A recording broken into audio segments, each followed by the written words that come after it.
व्यवस्था कर रखा है, इसलिए इस व्यवस्था से निकलना बहुत जरूरी है। आप सोचिए कि इस कार्यक्रम में कितना खर्च होगा, कम से कम 1 लाख से तो कम खर्च नहीं होगा।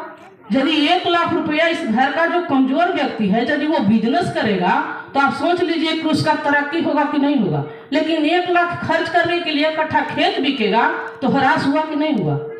ये क्यों हुआ हरास? ये ब्राह्मण द्वारा बनाए गए व्यवस्था के चलते।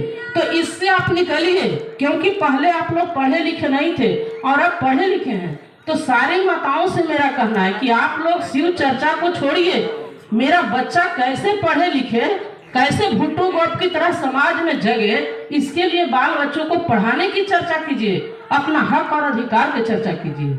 क्योंकि अभी देश की जो व्यवस्था है, जो मनुवादी व्यवस्था, जिस तरह से एक पति के मर जाने पर उसके पत्नी को जिंदे जला दिया जाता था और पुनः वही व्यवस्था फिर लागू करने की साजिश चल रही है। तो उस साजिश से बचने के लिए सारी महिलाओं को जगना पड़ेगा, क्योंकि ये जो संविधान है, ये संविधान ऐसे नहीं मिला है।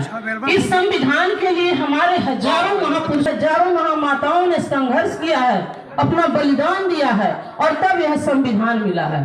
और संविधान को जिस तरह से लागू करने के लिए अपना बच्चा तो पैदा नहीं की, लेकिन सामाजिक गर्भ अम्बेडकर जैसा एक रतन बिहार ही नहीं पूरे देश में पैदा किए और वो बाबा साहब ने इस संविधान को बनाया। और महिलाओं के लिए यदि कोई दस्तावेज वैसा है, वो संविधान है कि महिलाओं को पूर्ण गारंटी सुरक्षा का देता है और मनोविधान है वो पूर्ण शोषण की गारंटी देता है। इसलिए संविधान को यदि बचाना है, अक्षुण्ण रखना है, तो महिलाओं को जगाना बहुत जरूरी है। क्योंकि जब तक ले इस पर हमारे पुरुष को जब तक शिक्षित आप नहीं कीजिएगा तब तक आपका समाज शिक्षित नहीं होगा।